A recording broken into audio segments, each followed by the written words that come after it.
আসসালামু আলাইকুম। উপস্থিত আরো একটি ক্লাসে। আজকের ক্লাসটা গত পর্বের যে বেসিক ক্লাস হয়েছে বা বেসিক যে বিষয়গুলো আমরা জেনেছি সেই আলোকে আমরা আজকে গাণিতিক কিছু টার্ম বা গাণিতিক যে সমস্যাগুলো আমরা সেই সমস্যাগুলো সমাধান করব। গত পর্বে আমরা জেনেছি হলো ধারা, অনুক্রম এবং সসীম এবং অসীম ধারা, এবং এখান থেকে আরো কিছু জেনেছি, সেটা হলো যে ধারার যে সমষ্টি, সমান্তর ধারার সমষ্টি, এনতম পদ নির্ণয়ের সূত্র, সেই বিষয়গুলোর আলোকে আমরা কি করব, আজকে গাণিতিক সমস্যাগুলো কি করব, সমাধান করব। আমরা বইয়ের কিছু গাণিতিক সমস্যা সমাধান করব। বইয়ের কিছু গাণিতিক সমস্যা, এখানে ইম্পর্টেন্ট কিছু বিষয় নিয়ে আমরা কি করব, আলোচনা করব। এই আলোচনাগুলো আমরা আজকে একটু দেখব। দেখো, আমরা কিন্তু যখন ধারা তৈরি করতে যাব অথবা ধারা নির্ণয় করতে যাব, এই ধারা নির্ণয় করতে গেলে আমাদের প্রথমত যে বিষয়টা, প্রথম পদ, দ্বিতীয় পদ, তৃতীয় পদ এবং প্রত্যেকটা পদ থাকবে এবং পদের পার্থক্য অনুযায়ী আমাদের ধারার কি করতে হবে, সমষ্টি, ধারার কি এনতম পদ অথবা ধারার কি যে কোনো ধরনের পদ তোমাকে কি করতে পারে, বলতে পারে বের করার জন্য। আচ্ছা, আমরা একটা ধারা আগে একটু লিখি যে 1 প্লাস 3 প্লাস কত 5 প্লাস 7 প্লাস কত n পদের সমষ্টি কত, ধারাটির কত n পদের সমষ্টি কত। আচ্ছা, এখান থেকে আমি যে বিষয়টা দেখাবো সেটা হলো যে এখানে কি বলা হয়েছে 1 3 5 7 এবং ধারাটি n পদের সমষ্টি। আমরা কিন্তু সমষ্টি নির্ণয়ের সূত্রটা আমরা জানি এবং n তম পদের সূত্রটাও কিন্তু আমাদের জানা আছে।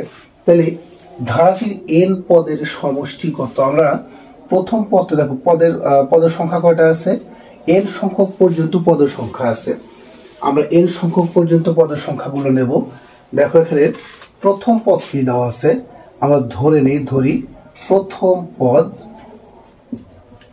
পদ কত দেওয়া আছে, এই সমান কত ধরলাম 1, এবং যখন সমান্তর ধারার ক্ষেত্রে যাব,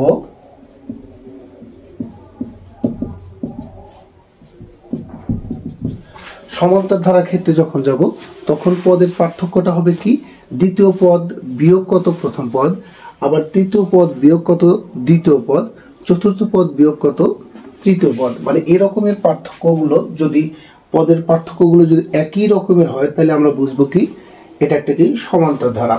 আর এই সমান্তর ধারা, দেখো আমি পদের পার্থক্য লিখলাম এবং এখানে বলা হয়েছে সরাসরি n পদের সমষ্টি কত। তাহলে আমরা n সংখ্যক পদের সমষ্টি যদি লিখি, পদের সমষ্টি কি দেওয়া আছে, সমষ্টি সূত্র আমাদের কিন্তু জানা আছে, সেটা কি Sn ইকুয়াল টু n ভাগ 2 2a plus n minus 1 into কত d। এটা হলো কি সমষ্টির সূত্র, এবং এই সমষ্টির সূত্রটা আমরা কিন্তু গত পর্বে আমরা এই সমষ্টির সূত্রটা প্রমাণ দেখিয়েছি এবং এর আলোকে কিছু গাণিতিক অথবা কি বেসিক কিছু বিষয় আমরা কি ধারণা পেয়েছি।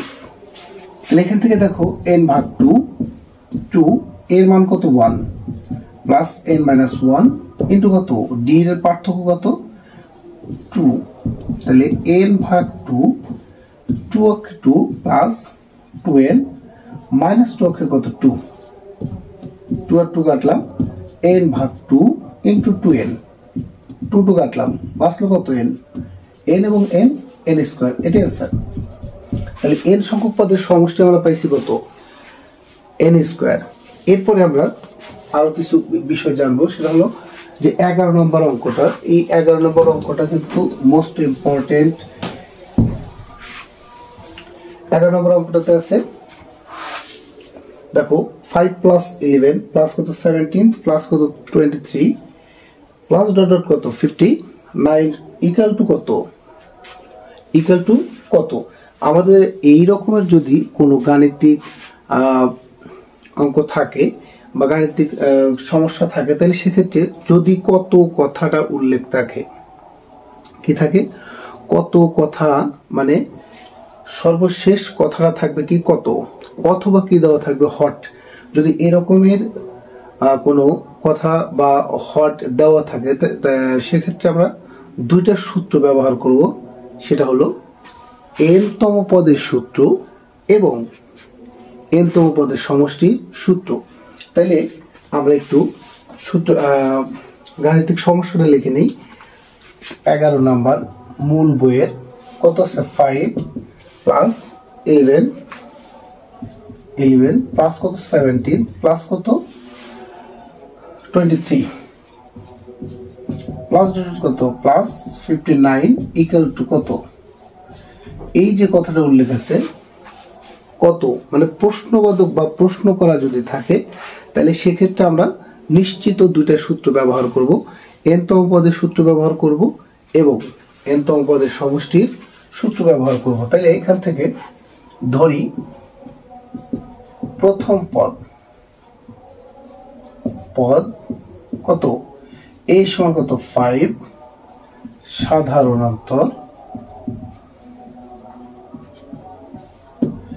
d ইকুয়াল টু 11 মাইনাস কত 5 পাঁচটা কত 6। এখন n-তম পদ সমান কত, n-তম পদ সমান কত 59,